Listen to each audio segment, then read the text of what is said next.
When I was empress, my reputation was terrible. The Empress Dowager denounced me as childless and jealous.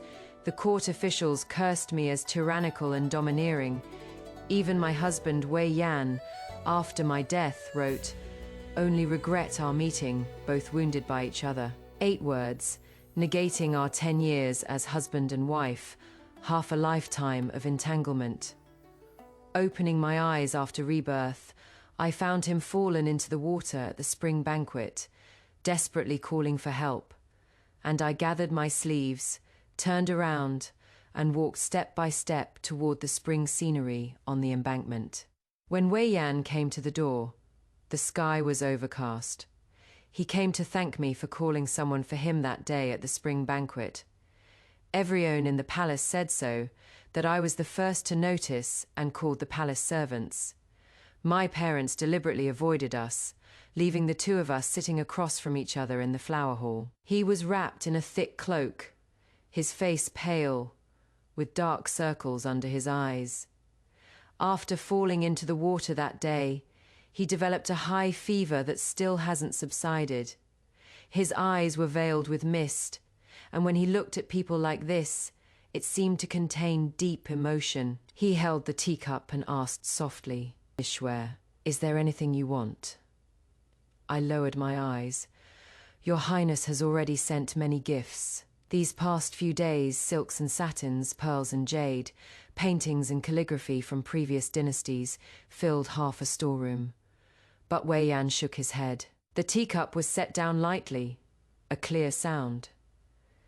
"The grace of saving a life is ultimately different." He looked up. "Just say it."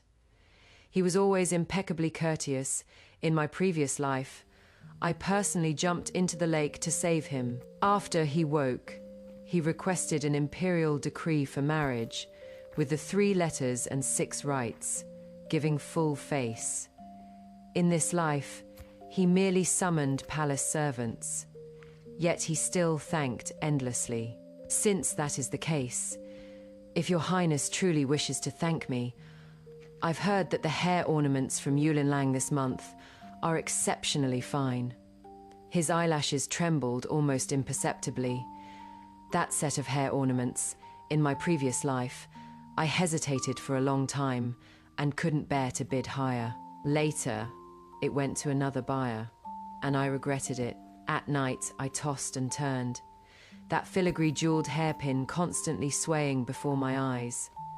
Wei Yan somehow found out, and the next month brought an even more precious set of red gold kingfisher feather ornaments. Later on, that set of hair ornaments was swept off my vanity table in my fury.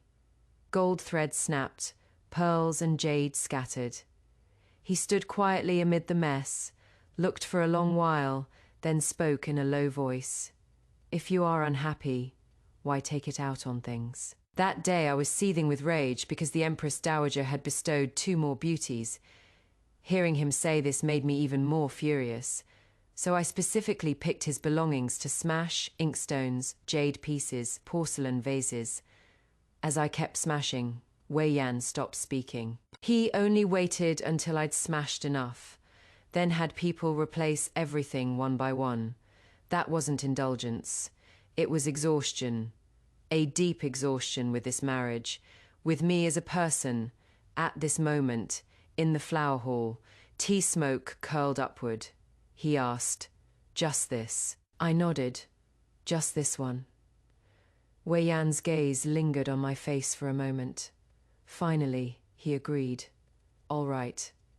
As he left, his cloak brushed past the threshold.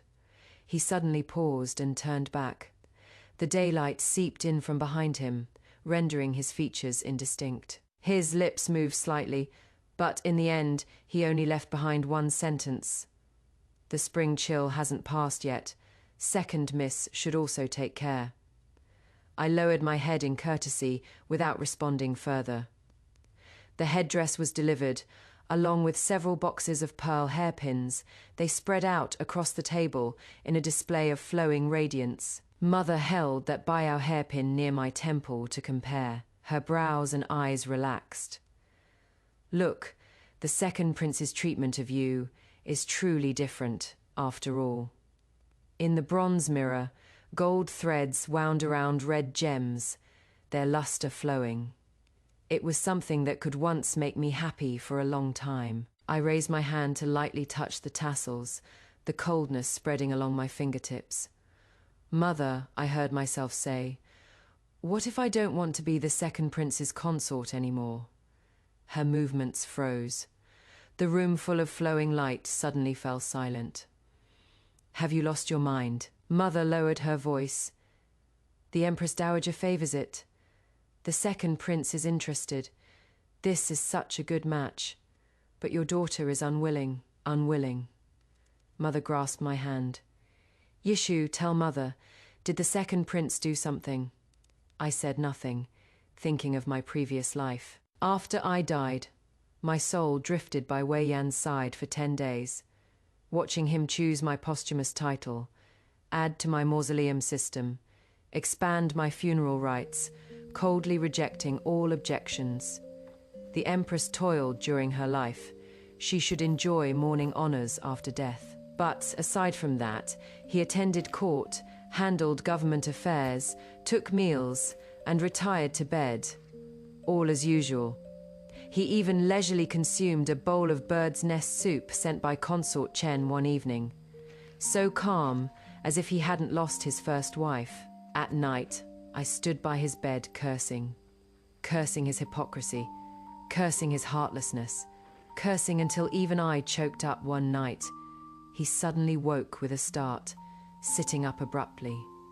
I was so startled I floated backward, thinking I'd cursed him awake. The candles weren't lit.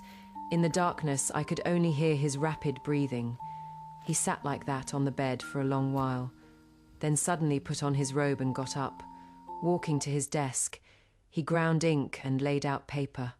I floated closer to look. He lifted his brush, dipped it in ink, the tip hovering above the rice paper, trembling slightly. Empress Sui, given name Yishu, second daughter of Duke Shui, radiant as the morning sun, unmatched in all the world. He wrote of how I established new policies, promoted new laws, set up the Bureau of Child Welfare, wrote of my disaster relief, reform of abuses, revenue increases, every single matter, all achievements.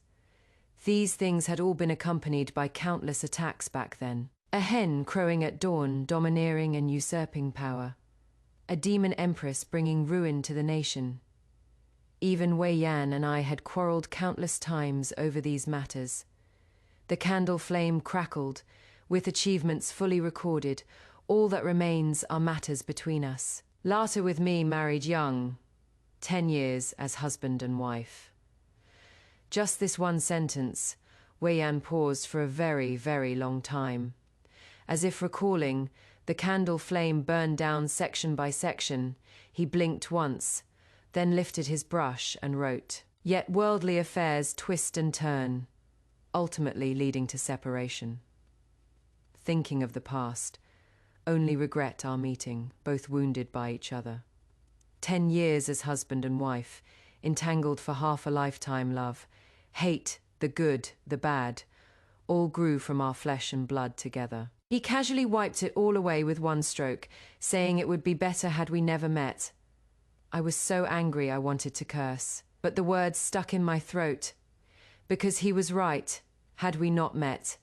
He would naturally have married a dignified and virtuous princess, later to be made empress. Managing the harem for him, bearing legitimate sons for him, doing all the things I couldn't or wouldn't do for him. And me perhaps. I would have married a suitable husband, or perhaps simply not married at all. In any case, I wouldn't be trapped within 4 walls, wouldn't watch him take concubine after concubine, wouldn't endure the nausea of drinking bowl after bowl of bitter fertility medicine. Then, on a snowy day, watch blood spread across my skirt. Our mistake was that we should never have met. Suspicion, resentment, torment, every single thing stemmed from that first meeting. I gently withdrew my hand. Please let me be willful just this once. After father found out, he paced back and forth in his study. How could you toy with the second prince's affections and then abandon him? I was somewhat speechless. How did he come up with those 4 words, toy with and abandon? Daughter simply feels that the second prince is not a good match. Then who do you think is suitable? The crown prince or the third prince? Daughter will marry no one. Nonsense. Elder brother pushed the door open and came in to mediate. Yishu, tell your brother, what is the real reason? He asked me if the second prince had treated me badly. Not entirely. As a young couple, we did have good times, but who told him to become emperor later on? An imperial couple, in the end, is not an ordinary married couple. When feelings run deep, one must consider the court. When quarreling, it involves both the front hall and the inner palace. Even laughter and tears are watched and weighed by countless pairs of eyes. I raised my eyes. I just feel that marrying the second prince would make me unhappy. Elder brother paused upon hearing this. That is true too. He dragged over a chair and sat down. His Highness's temperament is too quiet. Fine as a friend, perhaps, but as a husband, I am afraid it'd be stifling. Father glared at him. What is wrong with being quiet? In the future, he won't be able to out-argue Yishu anyway. Elder brother laughed. Father with his Highness's temperament, where you can't get a word out of him. Even with 8 sticks, he won't win an argument. I am afraid he'll just let Yishu stew in frustration first. As they spoke, they started arguing. I quietly withdrew from the study. During the evening meal, Father didn't say a word the whole time, finally putting down his chopsticks, his voice somewhat hoarse. Yishu. He paused for a long while, his gaze falling into the steam rising from the soup bowl. If you truly don't wish to, he sighed, very slowly, very heavily, then let it be. Mother's hand trembled, the spoon hitting the edge of the bowl with a soft clink. I lowered my head, looking at the grains of rice in my bowl, each one distinct. The tip of my nose suddenly stung. The following days were calm and peaceful. I continued attending flower banquets, poetry gatherings, and polo matches at various estates as usual. In my previous life, whenever there were palace banquets, I had to sit upright in the seat of honor, back straight as a rod. Even lifting chopsticks required proper decorum. Now things were much better. During spring outings, I picked peach blossoms to brew wine. During hunts, I was the first to ride into the forest. At banquets, I could joke without weighing every word, and when tired, I'd find a corner to lean against. Eating a plate of freshly made pastries, no one cared if crumbs stuck to the corners of my lips. Elder brother said the second prince had been very busy lately, often assisting the crown prince with state affairs.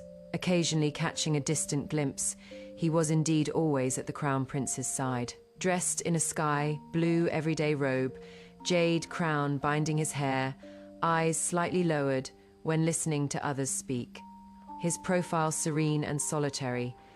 At a polo match, our side won the game, and I gripped my moon stick laughing and clamoring for rewards. Turning my head, I saw Wei Yan standing under the willow shade at the edge of the field, quietly gazing in this direction.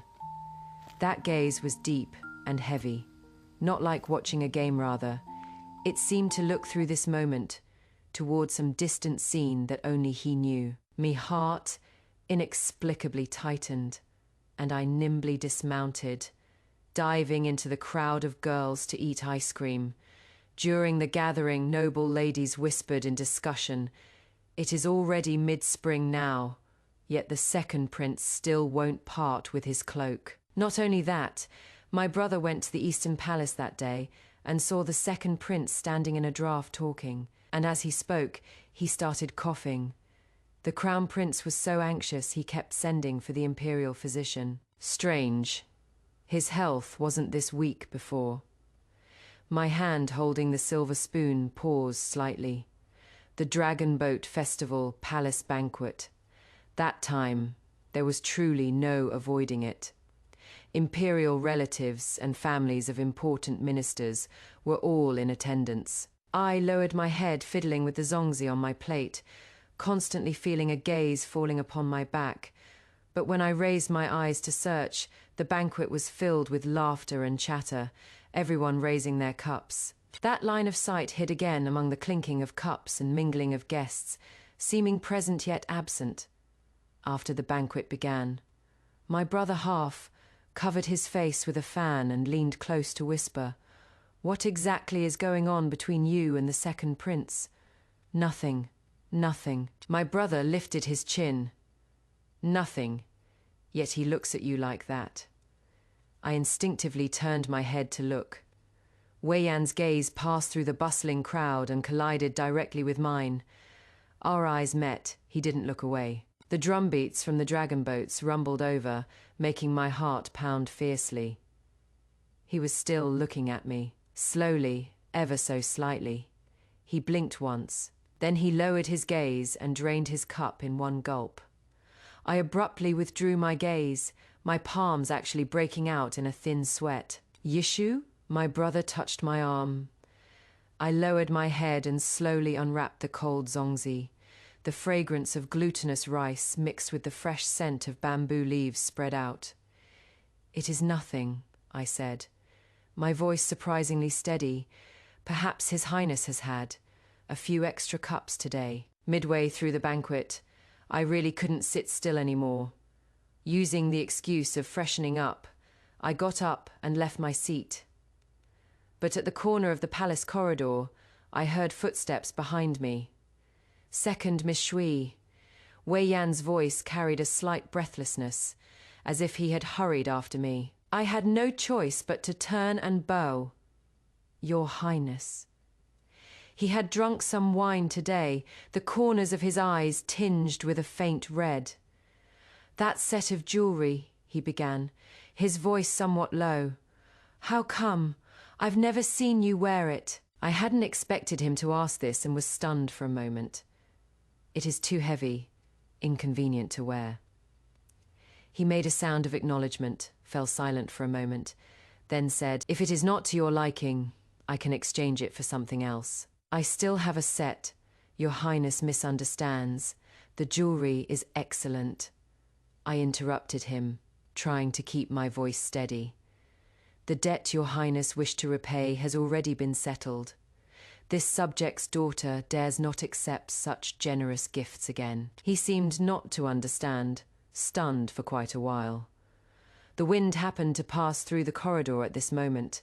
Lifting the hem of his robe, Wei Yan suddenly turned to the side, covering his mouth as he began to cough. The coughing was suppressed, yet each sound grew heavier than the last, his shoulders and back trembling slightly. With great difficulty he stopped. The faint redness at the corners of his eyes deepened, and his voice became hoarse. "After falling into the water at the spring banquet, I can no longer tolerate the wind well. Second Miss, forgive me." I lowered my eyes, looking at our two elongated, slightly overlapping shadows on the ground. "Then your Highness should take even better care of yourself. This subject's daughter takes her leave." This time he said nothing more. As I turned away, I heard an extremely soft phrase. "You never used to call yourself this subject's daughter before." After returning to the manor, I had someone go inquire. Wei Yan had always been healthy. That day at the spring banquet I called for help in time, so it shouldn't have left any lasting ailment.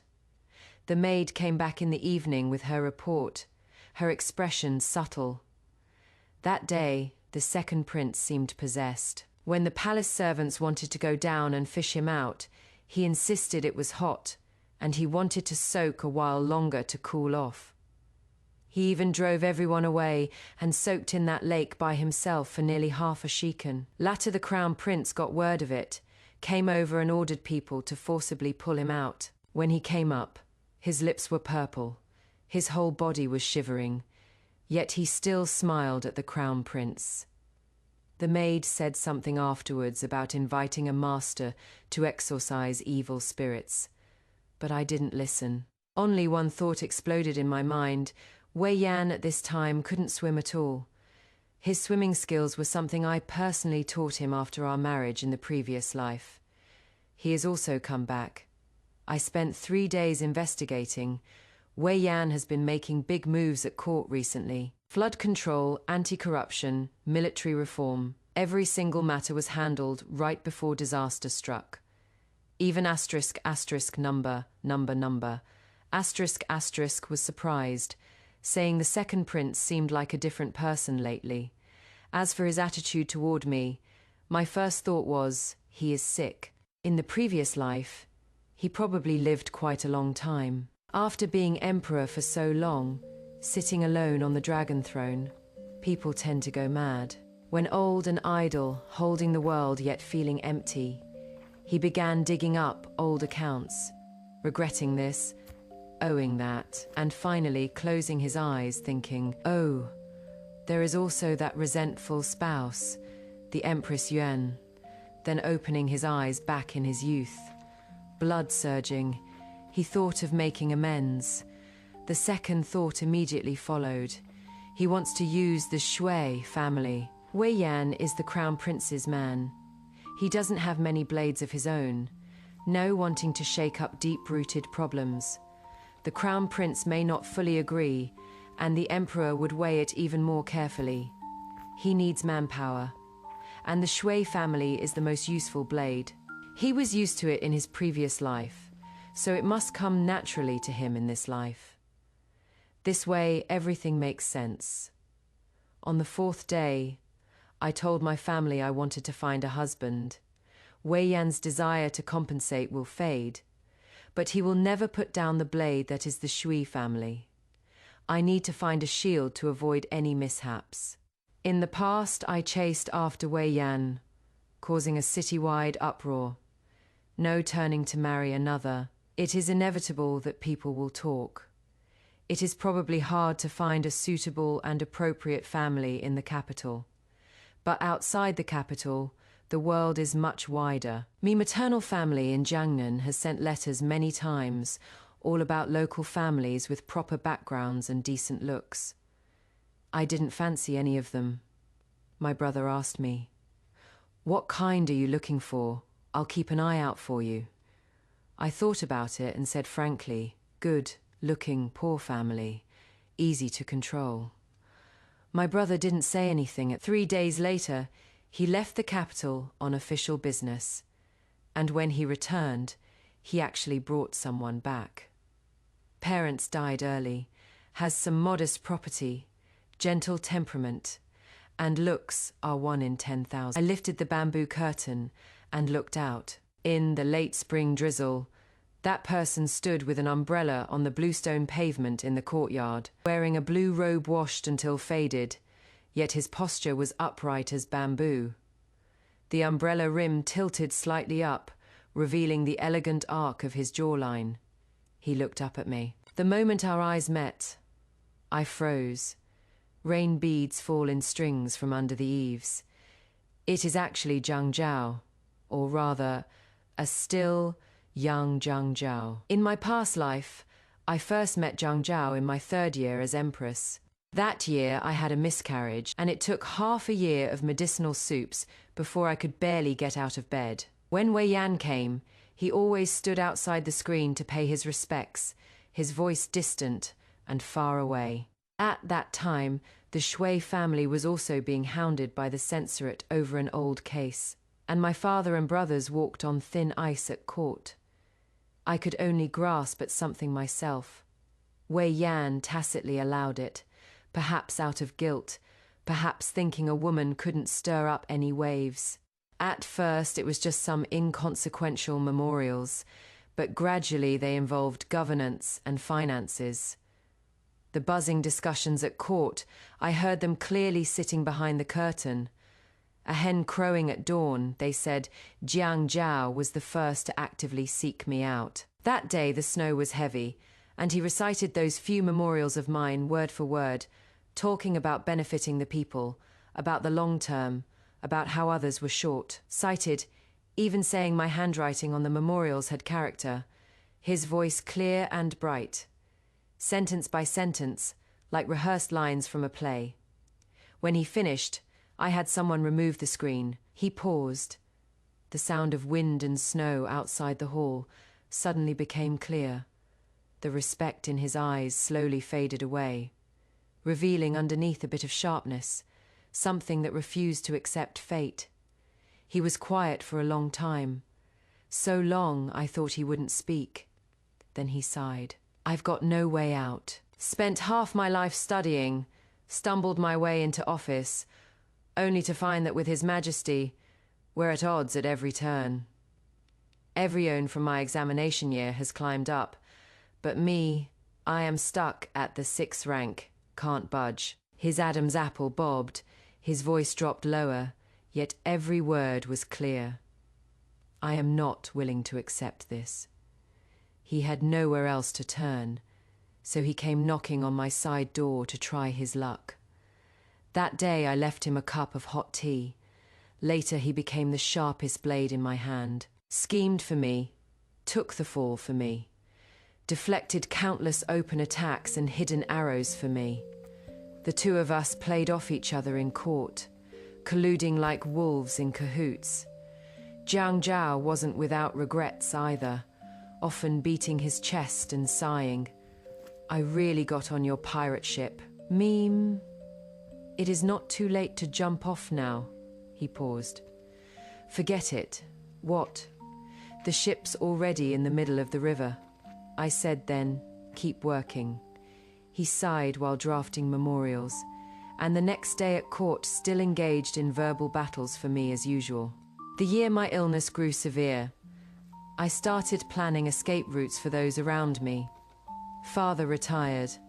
Elder brother took a post in the provinces far from the conflicts. Wei Yan wouldn't move against the Shui family, but as for court matters, I couldn't say. Jiang Zhao demoted and transferred out, remote and stable. Might keep his life. The imperial edict was drafted, but he wouldn't accept it. I am not leaving. I leaned against the pillow, gasping. Times have changed. This time, or that time, it is all the same. He knelt before the bed, his voice low and steady. If I leave, what will you do at court? I said I still have people under me, he chuckled. Those people, can you rely on them? I fell silent. Too many enemies, everyone kicks you when you are down. I was ill. If he left, those people could devour me until not even bones remained. He suddenly bent down, his forehead lightly touching the ground. I read a line of poetry in my youth. To repay your grace from the golden terrace, I'll wield my sword and die for you. I froze. He raised his head, his eyes filled with calm fervor. If it truly comes to that, I'll accompany you. I coughed in anger. Such a smart person, yet his brain short circuits at the critical moment. Loyalty to the ruler, loyalty to the country, who is ever loyal to a dying empress. Later, I died. His ending probably wasn't good either. During those 10 days I floated beside Wei Yan, I heard no news of Jiang Zhao. Perhaps exiled, perhaps imprisoned to death, perhaps worse. In any case, it wouldn't be good. Rain threads swept in diagonally, dampening my sleeves. Young Master Jiang, please come in, I said. I laid it all out in the open. Said I needed to borrow him to fend off the second prince for a bit. Didn't necessarily mean we'd actually get married, but we had to put on a good show in public. Might offend some people. If he wanted to take the imperial exams and become an official later, it'd probably be tough. After hearing me out, Jiang Zhao just waved his hand. No problem. I took Jiang Zhao around town for half a month. Today I dragged him to see a play. The most popular troupe in the capital was performing the current hit, Tormented Love Runs Deep. Barely half a quarter, Harin, Jiang Zhao and I both set down our teacups at the same time. On stage, the scholar was kneeling and crying his heart out, begging his divorced ex-wife to just look at him once. The lyrics were sticky and clingy. The melody dragged out endlessly. Zhang Zhao leaned back slightly, his Adam's apple bobbing. After a long moment, he turned his head in a daze, eyes full of confusion. This is popular. I picked up a piece of osmanthus cake. Yep, why? Makes money. I leaned in closer, lowering my voice. A friend of mine writes this kind of play. Already bought a 3-courtyard estate in the capital. Zhang Zhao fell silent. Zhang Zhao looked dazed. I couldn't take it anymore, and tugged his sleeve to leave. He instead grabbed my wrist with his hand, then let go as if burned. Listen a bit more. He stared at the stage, eyes vacant. I also want to buy a house. So we braced ourselves and sat through the entire performance. When we came out, both of us had pained expressions. The setting sun was sinking. A green canopied carriage stood by the roadside. Zhang Zhao suddenly leaned half a step toward my side, perfectly positioned, just enough to shield me completely. His expression remained unchanged, even lowering his head to adjust his cuffs. His voice so soft it was like talking to himself, just keep walking forward. So I walked forward. It wasn't until we turned the corner that Zhang Zhao spoke. Was that the person? I didn't respond. He continued, you and that person, the debt runs deep. Only then did I glance at him. Zhang Zhao looked straight ahead, the lines of his profile tense. After a long moment, he clicked his tongue very softly, troublesome. Yet his tone didn't carry much fear. Instead, it seemed like he'd expected it all along, even with a hint of eagerness to try. Zhang Zhao, I called him. He turned his head. Thank you. He froze for a moment, then waved his hand, though his ears reddened a bit. Taking money to do the job. He turned his face away. It is only proper. Zhang Zhao has been writing story scripts lately. I gathered all the most popular books on the market. Every single one was about love as deep as the sea, and regrets too late. He opened them. And when reading the first book, he still sat upright. But by the 3rd page, his spine slowly slumped down. By the 5th book, he raised his hand to press his brow. Must it be written like this? He pointed at a passage that read, My lord, please don't go. His fingertips turning white. I nodded. Readers love it. He fell silent for a long while, then picked up his brush. He wrote for 3 days. On the first day, he wrote 800 characters and tore up 7 sheets of paper. I sat beside him, cracking melon seeds, finishing an entire plate. On the second day, he wrote to the scene where the male and female leads embraced in the rain, his brush suspended, unable to come down for the longest time. I flipped through account books across from him. On the evening of the 3rd day, he set down his brush. He also happened to look up warm yellow remnants of light, filtered through the window paper, revealing a desolate grey in his eyes. We stared at each other for a long time. Must we really earn this money? He spoke first, his voice a bit hoarse. I also set down my teacup and asked once more, must we really earn this money? These 3 days, just looking at the discarded drafts nearly killed me. He wrote in pain, and I watched in pain. Zhang Zhao fell silent for a long while, his fingertips still stained with ink. He slowly crumpled the last sheet of manuscript into a ball. I suddenly realized. He looked up. I am not that money, hungry after all. This money isn't something I absolutely have to earn. I added, it is not something just anyone can earn either. We both deeply agreed. After that, Zhang Zhao diligently accompanied me whenever I went out. He said this money was easy to earn. Just take good care of me, shielding me from wind and holding umbrellas for me, pouring tea and serving dishes, picking out the less sweet pastries from the snack boxes. Whenever we ran into acquaintances who asked, I'd say, My fiancé arranged by my family. He'd stand shyly beside me, eyes lowered with a smile. When people heard this and said a few auspicious words, he'd even pretend to be bashful, his ears turning red in a convincing performance. The news grew legs and made its way into the palace.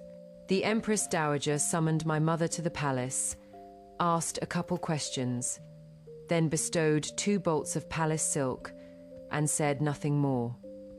The Empress's side, however, became active. Her niece from her maiden family, Miss Jo, suddenly started appearing frequently at Wei Yan's side.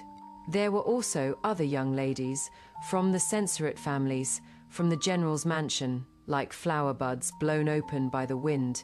They clustered around Wei Yan in groups.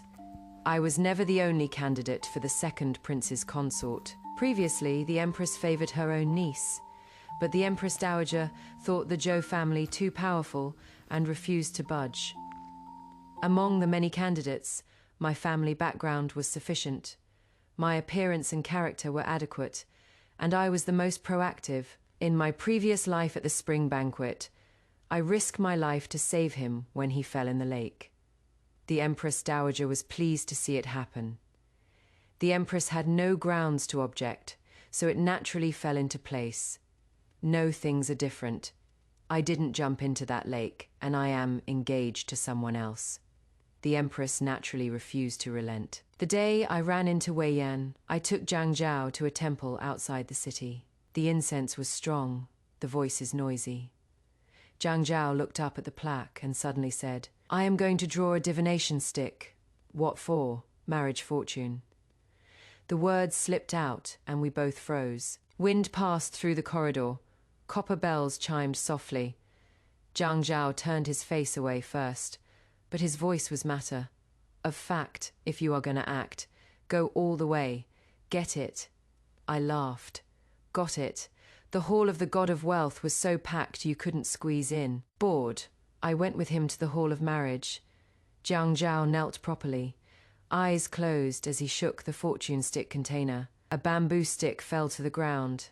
He picked it up and looked at it, his brow moving slightly. "Best fortune?" I asked. He clutched the fortune slip in his palm. "Nah, good fortune." But his steps became a bit lighter. Turning past the sutra pillar, a figure blocked the way. It was Wei Yan, sunlight dazzling, Buddhist incense swirling. I bowed in greeting. Second prince. Wei Yan's gaze first landed on my face, paused for a breath, then turned to Zhang Zhao. Zhang Zhao neither dodged nor avoided, even stepped half a pace forward. Not more, not less, just enough to conceal most of me. "Greetings, Your Highness." He bowed, his voice clear and bright. Wei Yan didn't look at him, only gazed at me. "Miss Xue," he spoke, his voice somewhat hoarse. "Who is this?" Zhang Zhao straightened up and answered himself. "Your Highness, my surname is Zhang, given name Zhao."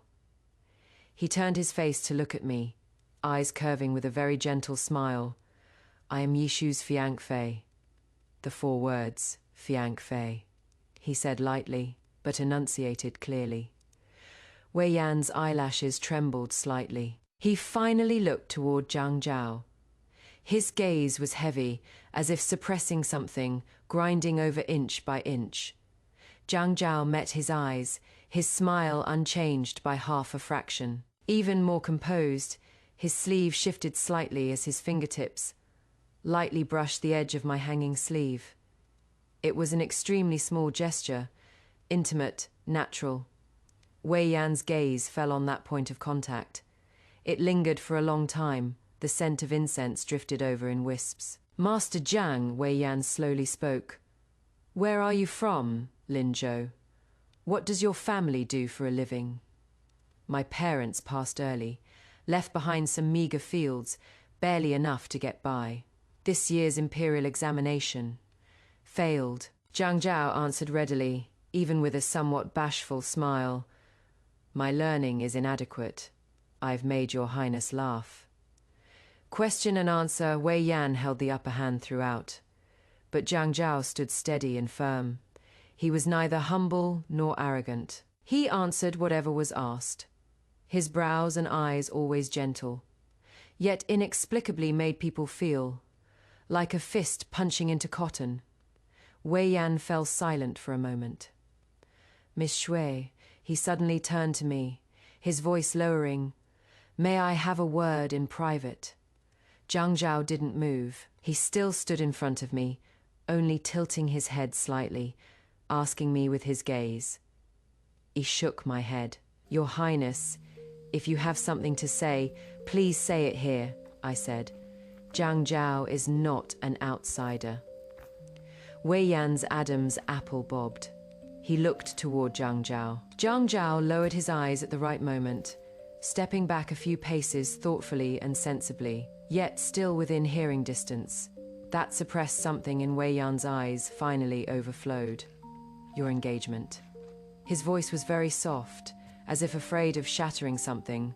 Why didn't you tell me? I raised my eyes to look at him. Your Highness, I said. It seems my affairs need not be reported to Your Highness, one by one. Wei Yan quieted for a moment. Suddenly he laughed very softly. That smile didn't reach his eyes, instead making his gaze appear even deeper. Shui Yishu. He called my full name for the first time, each word clear. Your taste is truly poor. Before he finished speaking, Jiang Zhao suddenly laughed. He laughed very softly, very briefly, even somewhat shyly, then lifted his eyes, looked at Wei Yan, tone sincere. Your Highness is right. I am indeed mediocre. He paused, lips still curved. Only one good quality. He turned his head to look at me, gaze tender and soft. I can make her happy. Oh, the sheer, unapologetic cheek of Jiang Zhao. This is the ultimate showdown. On one side we have Wei Yan, the second prince, dripping with royal entitlement and the heavy, suffocating baggage of their past life. On the other, we have Jiang Zhao, a penniless scholar acting as the fake Fianc Fei. Wei Yan tries to completely dismantle Jiang Zhao by interrogating him about his pedigree and failures. But Jiang Zhao, he doesn't bristle, he doesn't cower. He leans right into the insults, agrees with them, and then drops the ultimate mic drop. I can make her happy. It's a brilliant psychological checkmate. The suspense here relies entirely on Jiang Zhao's soft power, proving to the audience and his royal rival that you don't need a crown to be a king in your own relationship. Jiang Zhao and I went to find the master to interpret the fortune slip. His fortune slip unfolded. Clouds hide the cold mountain, boat stranded on shallow shoals. If the east wind arrives, willows dark and flowers fresh. The old monk spoke a pile of karmic dharma. Jiang Zhao listened attentively. When leaving the hall, the stone steps were slippery. He lightly steadied me, then quickly withdrew his hand. I offended him just now. I gazed at the smoke from the distant incense burner. He is a prince. Aren't you really afraid? I feel uncomfortable the moment I see him. He paused, must be naturally incompatible. Mountain wind passed through the corridor, blowing his faded sleeves. He turned his face, eyes clear and candid. I've got big flaws, can't stand feeling uncomfortable. Forget it. I turned to walk down. The fortune slip says you lack the east wind. Footsteps followed from behind. Jiang Zhao's voice mixed in the wind, carrying a hint of laughter. Hasn't the east wind already come? I turned back. He stood 3 steps away. Wind chimes at the eaves swaying lightly. Scattered light falling all over his shoulders. Wind swept over, tossing the stray hair at my forehead, also lifting the blue ribbon binding his hair. The instant the hair strands and blue ribbon intertwined, my heartbeat skipped a beat for this moment of distraction that shouldn't exist. I turned my face away, but then I heard him chuckle softly. The east wind has come, Yishu. Zhang Zhao hadn't given up on writing story scripts. This time he learned his lesson and stopped writing tragic love stories. He buried himself in writing sweet romance for 7 days. When the manuscript was sent to the bookshop, the shopkeeper flipped through 2 pages and pushed it back. Too bland. The shopkeeper shook his head. No twists and turns, won't sell. Zhang Zhao came back holding his manuscript and sat on the steps in a daze. Twilight fell all over him. I sat down next to him. The stone steps were ice cold. Want to buy a house that badly? He was silent for a long time, so long that even the last bit of light on the horizon sank down. It is not that I must have a big house. He suddenly spoke, his voice very soft. It is just, I want to have a place of my own. I turned 20-year-old Zhang Zhao. His profile looked especially thin in the dim light. He hadn't yet grown into that powerful minister who would later engage in verbal battles at court. He was just a youth who had failed the imperial examinations, with no one to rely on, wanting a place to settle down and make a living. Me heart suddenly softened. Zhang Zhao, he turned his face. In the night, his eyes were very bright. I'll open a bookshop for you, I said. He froze. You can write whatever you want, I continued. If it doesn't sell, just leave it there. He blinked. Tianzun, his throat moved. How much would that lose? It won't lose money. I stood up, patting the dust off my skirt. A bookshop opened by Miss Shuai. The noble ladies of the capital will always come to support it. He stood up as well. Shadows stretched long across the stone pavement. Why? He asked. Wind passed through the courtyard, carrying early summer's humidity. Just think of it as... I paused. I have too much money. It is burning a hole in my pocket. He laughed, softly, spilling from his throat. So I can write what I like now. You can. Not sweet or sappy is fine too. Fine. He took a step forward, very close to me. Close enough to see clearly the tiny me reflected in his eyes. Shi Yishu, he called my name, very seriously. I'll make you earn money. What if you can't? If I can't? He thought for a moment, eyes crinkling. I'll pledge myself to you. Those words were said flippantly, but his eyes were clear and clean, as if saying what nice weather it is today. I turned my face away. Who wants you? Turned around and walked into the house. Footsteps followed, neither hurried nor slow. The moonlight overlapped our shadows together, stretched out very long. The small shop was set on the street. Originally a rouge shop, not that big, but good location. Elder brother walked in with his hands behind his back, circled twice and clicked his tongue twice. Shu Yishu, your spending is quite big. He lowered his voice. The lucky money you saved all thrown in here, right? I was checking the account book, didn't even lift my head. Not bad. Zhang Zhao negotiated the price, forcibly pressed it down by 20%. Elder brother went, "Hey," nudged me with his elbow. I looked up. He jerked his chin toward the window. Zhang Zhao was standing on a ladder hanging the plaque. Blue shirt sleeves rolled up to his elbows, revealing a slender forearm. Sunlight leaked through the window lattice, illuminating his profile, all fuzzy. Tell elder brother the truth. Elder brother's voice lowered to barely a whisper. Really fallen for him? The pen tip paused on the paper, ink bleeding into a small blob. I didn't answer. Outside the window, Zhang Zhao was looking down this way. Our eyes met. He smiled at me. I lowered my eyes and continued moving the abacus beads. Click, clack. One sound. Then another tapping at the still pool in my heart, stirring up fine, dense ripples. Half a month after the plaque was hung, Zhang Zhao's book, Domineering Miss and Pretty Fox, became a hit. Gradually, people started submitting manuscripts to the bookshop, all sweet little stories. They made people's faces light up with smiles, and customers at the shop grew day by day. I simply gritted my teeth and took over the neighboring shop as well, knocked through the wall, set up a tea area, specializing in pastries and sweet soups. Reading books and drinking tea, all in one place. Noble ladies loved to come, and madams often sat here too. With more people came more gossip.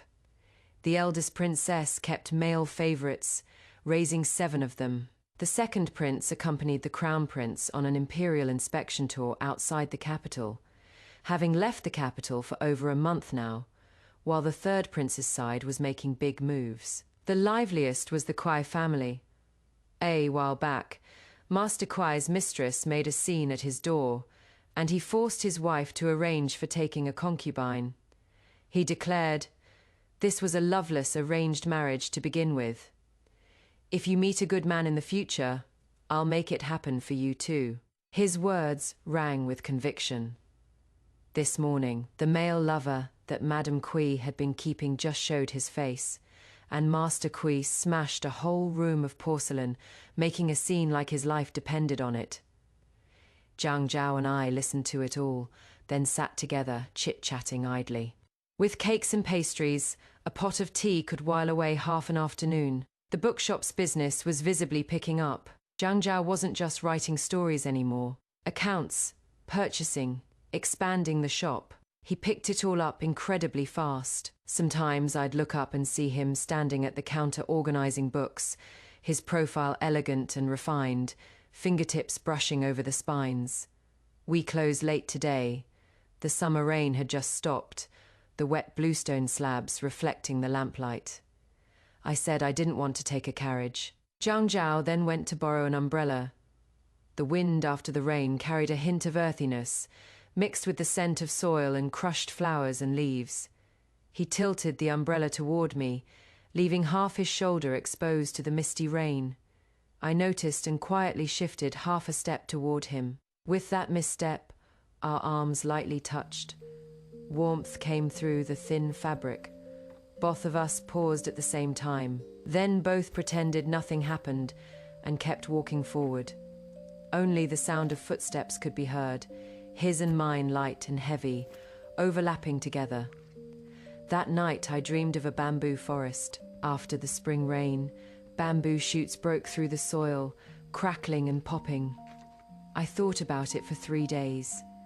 On the 4th evening, Jiang Zhao was doing accounts behind the counter. I walked over, my tone casual. "Jiang Zhao, do you want to actually marry me?" His movements didn't stop, he replied offhandedly. "Sure." After 2 breaths, the abacus suddenly stopped, and he looked up at me. "What I am saying," I repeated again. "Let's really get married, okay?"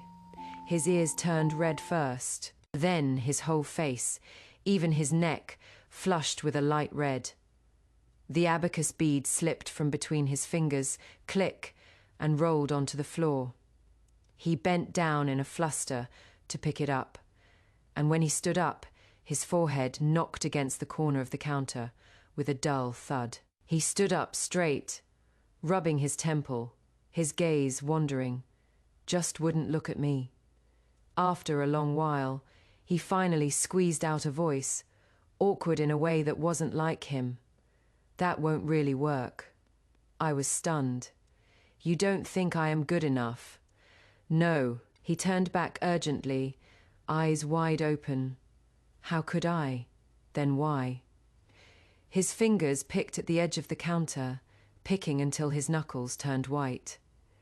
"I don't have money right now." I breathed a sigh of relief.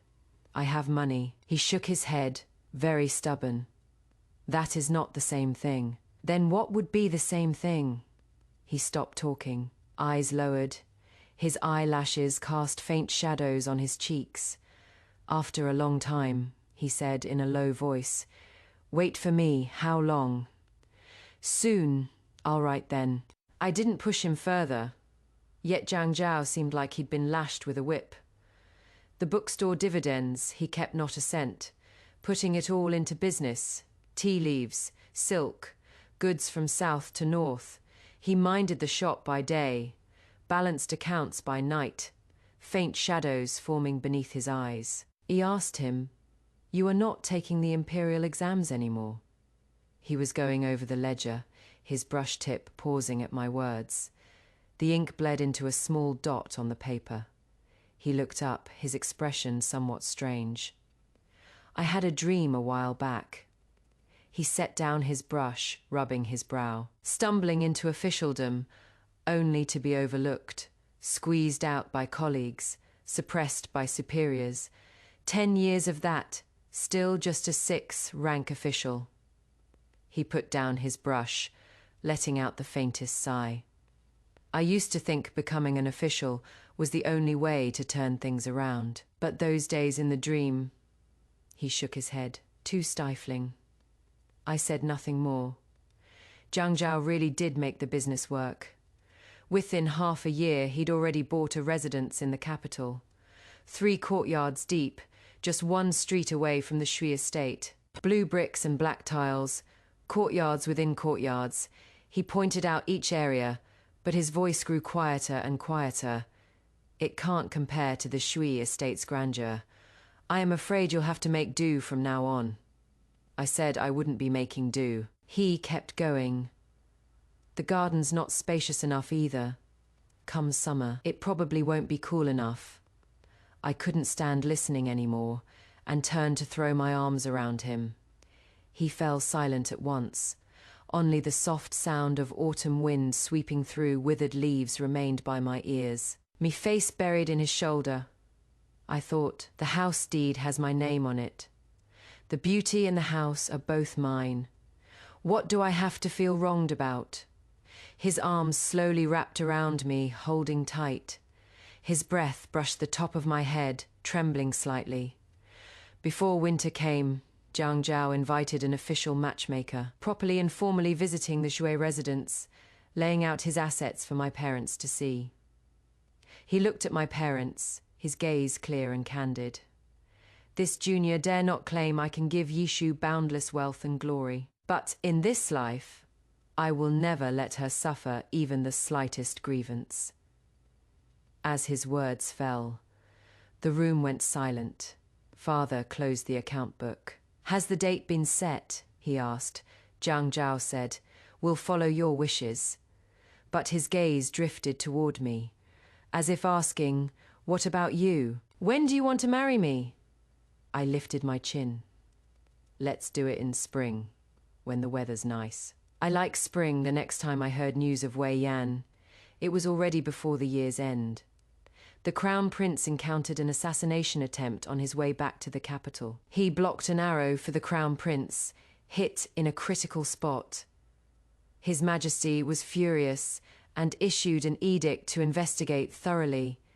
After Wei Yan's rebirth, he made too much commotion and angered certain people. The assassination attempt on the crown prince from the previous life was actually moved up because of this.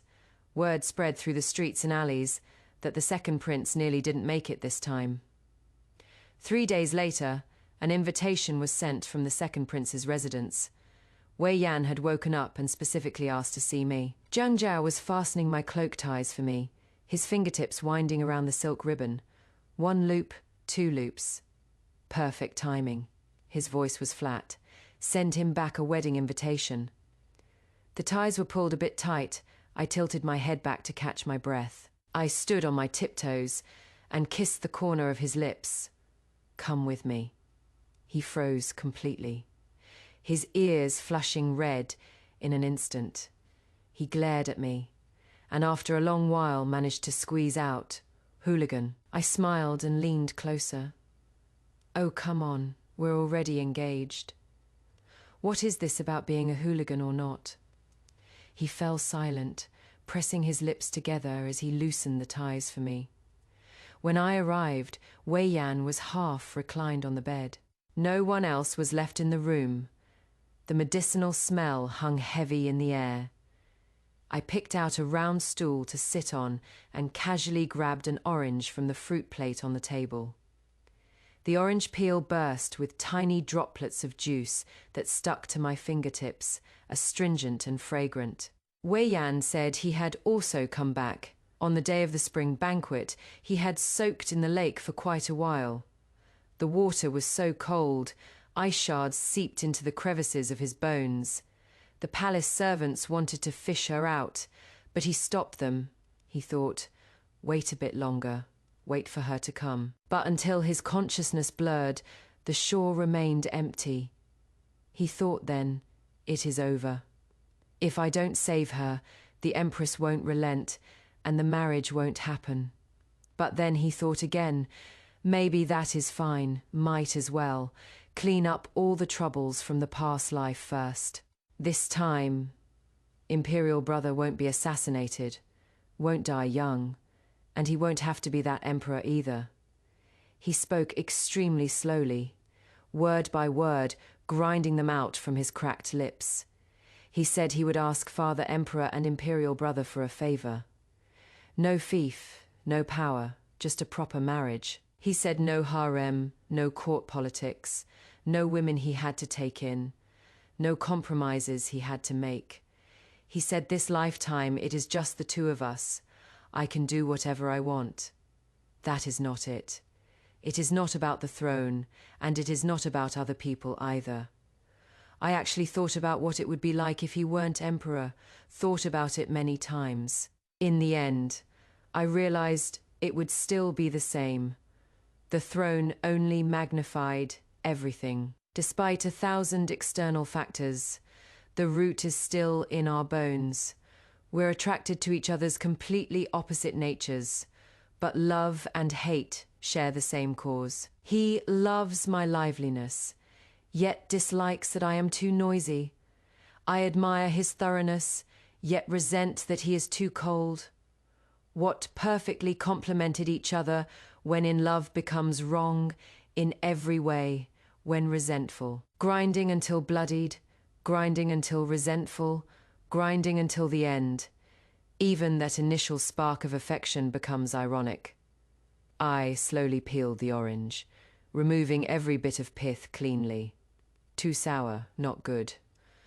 On the 18th of February, Jiang Zhao and I will marry. If you can get out of bed, come and see. The voice fell into silence, light and weightless, without substance. Wei Yan froze for a long while. As if not understanding, the mist in his eyes condensed, then dispersed. His lips moved, as if wanting to say something, but only a breath of sound escaped. I stood up, setting down the orange I'd only taken one bite of. As I turned, I heard a dull thud from behind. I looked back. He was struggling to get up, but his upper body had fallen off the edge of the bed. His elbow hit the ground. The dull sound mixed with an extremely low gasp. He didn't lift his head. His voice squeezed out from the gaps, somewhat choked. Shu Yishu, do you hate me? At first I did hate. Hated him for taking concubines. Hated his silence. Hated that he always thought of court affairs before thinking of me. What I hated most was realizing that after all that hatred, I couldn't do anything else besides hate. When a marriage can't continue, a divorce decree, each going their separate ways. But in my last life, I was the Empress. A way out, there was none. The 9-tiered palace towers, piled with gold and jade, were all cages. I can't really stab him, and then end myself. Besides, hating someone is too exhausting. You have to grit your teeth day and night, unable to sleep peacefully. You have to repeatedly tear open those old wounds and look at them, all bloody watch, how they fester, how they scab over, then get slashed open again by a new cut. In my past life, I used hatred to endure in the palace day after day. In the end, I wore myself to death. In this life, I have spring days to look forward to. So why should I live carrying hatred again? I watched him hunched over, arms trembling, disheveled hair covering his brows and eyes. That posture was wretched, even pitiful. But all that remained in my heart was indifference. Wei Yan, I don't hate you anymore. I turned and left. As I walked out the door, daylight suddenly broke, piercing my eyes painfully. This scene is just beautifully heartbreaking, isn't it? Wei Yan is finally laying all his cards on the table, offering Yishu a lifetime of devotion without the royal harem drama. He is practically begging for her hatred, because, at least, hate is a connection. But Yishu just casually peels an orange and tells him the most devastating truth of all.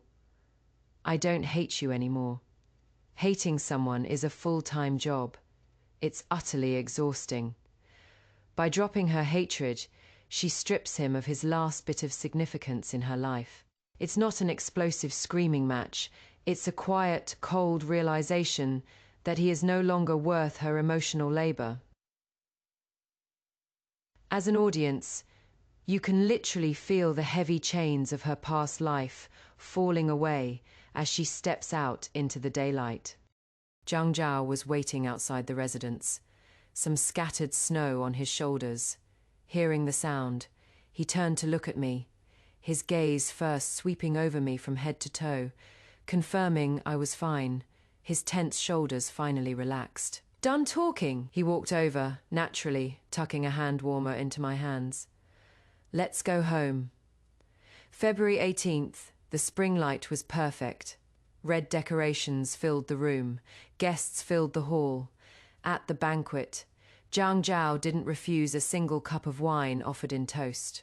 The first cup, Zhang Zhao raised his cup with a smile, responding appropriately. The second cup, his ears flushed red, but his words were still steady. By the third cup, he swayed and fell straight into my arms. The entire hall fell silent. Elder brother held up the wine pot frozen. He is down already. I was also stunned. No wonder at the palace banquets in my previous life. He never touched a cup. I helped him back to the bridal chamber. He clutched my sleeve tightly the whole way. Once through the door, he clung to me. He held me without letting go, his whole body leaning on my shoulder, his burning cheek pressed against my neck. His breath carried the scent of wine, mixed with the clean fragrance of soap from his body. Shui Yishu. His voice muffled in my collar, a bit slurred yet very stubborn. Now I am yours. He paused, then added in a small voice, You have to treat me well. I laughed at being squeezed by him, my palm stroking his slightly sweaty nape. I will, I said. He wasn't satisfied, shaking his head and making me itch. Not sincere enough. He lifted his face, eyes glistening from the wine, staring straight at me. Say it again. I asked him what would count as sincere enough. He suddenly stopped talking, just looked at me, the redness at his ears slowly spreading, coloring his entire cheeks. Candlelight danced in his eyes, making one's heart soften. After a long while, he finally spoke extremely softly. Kiss me. His voice fell into the silence, like a feather brushing across a palm. I froze for a moment. When he got no response, his lashes slowly lowered, and his lips pressed tight. That bit of drunken arrogance faded away, revealing a hint of uncertain panic underneath. I lowered my head and kissed him. Very lightly, pressing against his slightly warm lips, we separated in just an instant. He froze, eyes wide open, staring at me without blinking. Holding his breath, even his chest stopped rising and falling. Then, very slowly, he blinked once, blinked again. The corners of his mouth curved up bit by bit, forming an unhideable, silly arc. He suddenly buried his face back into my shoulder, giggling, his shoulders trembling lightly. After laughing enough, he lifted his head. 2 small candlelight flames reflected in his eyes. Sealed it, he said softly, his fingertips quietly hooking onto my fingers. Can't run away now. Outside the window, the spring night was deep and quiet, with occasional falling petals brushing past the window frame. I held his hand tightly. I said. Can't run away now. The day Wei Yan left the capital, it was sunny. Those who made the move were from the third prince's faction, already dealt with cleanly. On the crown prince's side, there would be no more mistakes. He requested to go supervise the army at the northern border. The memorial was submitted. His Majesty was silent for a long while, then approved it. He travelled light when leaving, with only 3 to 5 personal attendants. When reaching the city gate, the wind suddenly picked up a bit, lifting a corner of the carriage curtain. He raised his hand, knuckles pressed against the curtain's edge, not letting go for a long time. The city walls towered high, the crowds like ants. The capital in spring, bustling and vibrant, inch by inch, receded into a blurred background. He gazed for a long time, so long his fingertips turned pale. The curtain finally fell. I was slacking off at home with Zhang Zhao at that time. We set up a spring couch in the garden to read storybooks. Spring light spilled over the flower branches, falling in tiny fragments on the pages of my open book. Zhang Zhao was beside me, drowsy with sleep. The wind brushed past, pear blossoms rustling down all over him. He frowned in his dream, instinctively leaning closer to me. I brushed the petals from his temples and gently turned another page. The story had just reached its most perfect moment. I closed the book, the present world peaceful, the years stretching long. With spring so lovely, it is time to brew this year's peach blossom wine. Extra. Zhang Zhao's perspective. Zhang Zhao had been dreaming often these past 6 months. The dream images were blurry, leaving only heart palpitations upon waking. After failing the exam, he had intended to return home, but the night before departure he dreamed again. In the dream he chose a shortcut for speed, only to lose all his travel money. At dawn he stared into the thin mist for a long while, then turned toward another official road. Resting at a tea shed, he broke off half a flatbread to feed a stray cat. Looking up, he saw a young master in fine clothes watching him, eyes appraising. "Where are you headed, friend?" Lin Zhou. "In a hurry to get on the road." "Not really." Question and answer. The other side asked in detail. Zhang Zhao answered calmly, he thought. Anyway, he was down and out. There wasn't much to swindle from him. Finally, that young master put down his teacup. "I've got a job here, pays well, you in or not?" Zhang Zhao nodded. So he didn't leave after all. Got brought into the Shui residence. The day they first met, the rain was fine and dense. Shui Yishu lifted the curtain to look at him, her gaze quiet and deep. Zhang Zhao raised his umbrella, meeting her eyes. His heart inexplicably caught a sense of déjà vu, as if from another lifetime. He shifted his gaze away, his fingertips unconsciously rubbing the umbrella handle. Later, when the bookshop opened, Brother Shui often came by. That day, Zhang Zhao was going over the account books, looked up and caught Brother Shui staring straight at him. "Zhang Zhao, did you put a spell on my sister or something?" Zhang Zhao's pen tip paused. "Known each other less than 2 months," Brother Shui gestured, "and she is willing to give up so much for you." Zhang Zhao lowered his eyes and thought for a long while. "No spell," he said seriously. But in his heart, he thought, if there was a spell, it was one she cast. Otherwise, why would his heart race so wildly? In the 3rd month after their marriage, Zhang Zhao had another dream. This dream was long, the scattered fragments finally pieced together completely. He saw himself taking the exam 3 times, passing the provincial exam at 22, entering officialdom, stumbling along, never gaining important positions. Colleagues squeezed him out. Superiors suppressed him, stuck at the 6th rank, unable to move. When he had nowhere else to turn, he went to seek an audience with that power-wielding empress. A screen hung in the hall, casting only a blurred silhouette. He recited her new policy proposals from memory, said the flattering words he had prepared. Behind the screen, silence lingered for a long time.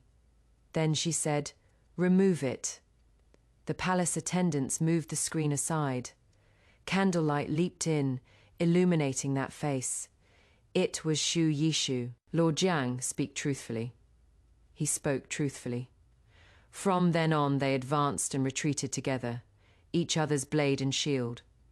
During her severe illness, she began arranging escape routes for people. When it was his turn, he refused. Zhang Zhao knelt before the couch, reciting Li, he is poetry. His voice flat and steady, each word clear. He was no gentleman. He'd never been particularly loyal to the sovereign. At this moment, reciting poetry, what he thought of in his heart was more than just ruler and subject. The day Shui Yishu passed away, snow fell without a sound. The emperor didn't punish them, only issued a house arrest order. The decree said that with the empress newly deceased, it was inappropriate to see bloodshed. He didn't cry or make a fuss, ate and slept on schedule. One morning when he looked in the mirror, white hair suddenly appeared at his temples. He picked it up, looked at it for a while, and gently broke it off. When the house arrest ended, he returned to court. The new policy provisions remained unresolved, with disputes raging. Zhang Zhao spoke sentence after sentence, each word hitting where it hurt. Some cursed him for exploiting the empress's lingering influence. Others mocked him for clinging to his former master. He listened, even holding a slight smile at the corner of his mouth. Right, they were all right. He was indeed borrowing her power, climbing on her name. When she was alive, he relied on her to pave the way. Now that she was dead, he still had to borrow her authority to walk the final stretch. The one on the dragon throne hadn't spoken all along. His gaze lowered, falling on the memorials, yet seeming to fall into emptiness. Only when someone shouted hoarsely about the demon empress's lingering curse did he look up. Zhang Zhao looked toward that dragon throne, toward the man who had been her husband for 10 years. Their eyes met. Zhang Zhao suddenly smiled. He straightened his robes and cap, and toward the imperial seat, bowed deeply. The new policy provisions are all the fruit of Her Majesty's efforts. This subject only asks that Your Majesty preserve them. Then he turned around, facing the dragon. Entwined golden pillar in the hall. Before the officials could react, he had already rushed over at full speed, his robes billowing in the wind, like a moth drawn to flame. Bang! A muffled thud exploded in the deathly silent hall. Blood splattered onto the coiled dragon's eyes. If you thought Zhang Zhao was just a cute, cheeky scholar in love, this is the moment your jaw hits the floor. We discover that in their past life, he wasn't just her political ally. He literally smashed his skull against a golden pillar in the imperial court to force the emperor to preserve her legacy. He died, so her life's work would live on. It profoundly recontextualizes their entire dynamic in the present life. He isn't a safe, easy choice for her. He is a man whose soul is bound to hers across time. The suspense of reading those historical records, knowing that even a jealous emperor couldn't erase their connection, is top-tier, spine, tingling romance. The hall fell into dead silence, trickling down along the gold-patterned pillar. The last thing Zhang Zhao saw was the sudden fury in Wei Yan's eyes. You figured it out. Good that you figured it out. The new policies might not be abolished, but Zhang Zhao must die here. He needed a legitimate reason to die for her. The court historian stood in the corner of the hall, brush tips soaked with ink. No matter how displeased Wei Yan was, could he alter the historical records? He couldn't. Even the emperor couldn't. Not a single character could be changed. Not sharing the same bed in life, not sharing the same tomb in death. But for the next 1,000 years, whenever Zhang Zhao is mentioned, Shui Yishu must be mentioned. Whenever Shui Yishu is mentioned, Zhang Zhao cannot be left out either. Life and death, honor and disgrace, merits and faults, all bound together. No one can separate them. Jiang Zhao opened his eyes. Pear blossoms covered his shoulders, the spring couch soft. Xu Yishu was looking down at him, her fingertip lightly touching his forehead. "Had a nightmare?" she asked. "Your forehead's covered in cold sweat." He grabbed her hand and pressed it against his heart. His heart was beating rapidly, thump after thump, pounding against her palm. "I dreamed of you," he said. "A nightmare or a good dream? A good dream." She smiled and leaned down to kiss his brow. "Then sleep a bit more." He didn't close his eyes, just kept looking at her. "Xu Yishu," he called her name. "Miss Lifetime, are you happy?" Her eyes curved into crescents. "Very happy." After a pause, she asked, "What about you?" Jiang Zhao tightened his grip on her hand. "Mine too." How could he not be happy? It was survival after calamity. It was loss and recovery. It was after the long, endless night, finally embracing the light of day. The spring light was so beautiful, enough to smooth over all old wounds. Having read this story from start to finish, if I were to summarize its essence, I'd give you two phrases: the luxury of apathy and partners in the trenches.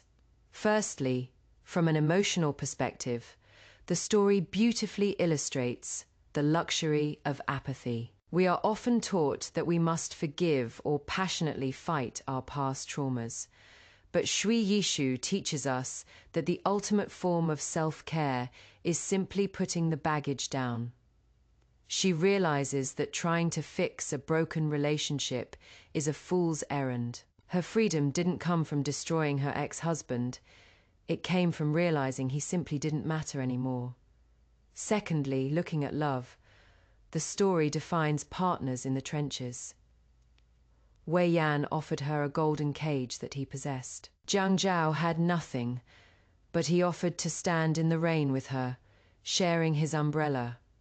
True romance in this story isn't about status or destiny. It is about finding the person who will gleefully help you run a bookshop by day and fiercely protect your back by night. It's an earned, grounded love, the absolute best kind. Now, I don't know about you, but a man who looks at the books, shields you from the rain, and isn't afraid to put a prince in his place is absolutely worth investing in. And speaking of clever investments, if you enjoyed shedding the royal drama and sipping the sweet tea of an actual healthy relationship with me today, do be a darling and hit that subscribe button. Give this video a like if you too would choose a cheeky scholar over a brooding prince any day of the week. Drop into the comments and tell me, what was your favorite Jiang Zhao moment? Was it the temple showdown or that staggering past life reveal? Let's chat about it down below. Until next time, my lovelies. Keep your boundaries firm, your umbrellas close, and never settle for a bad cup of tea. Tara.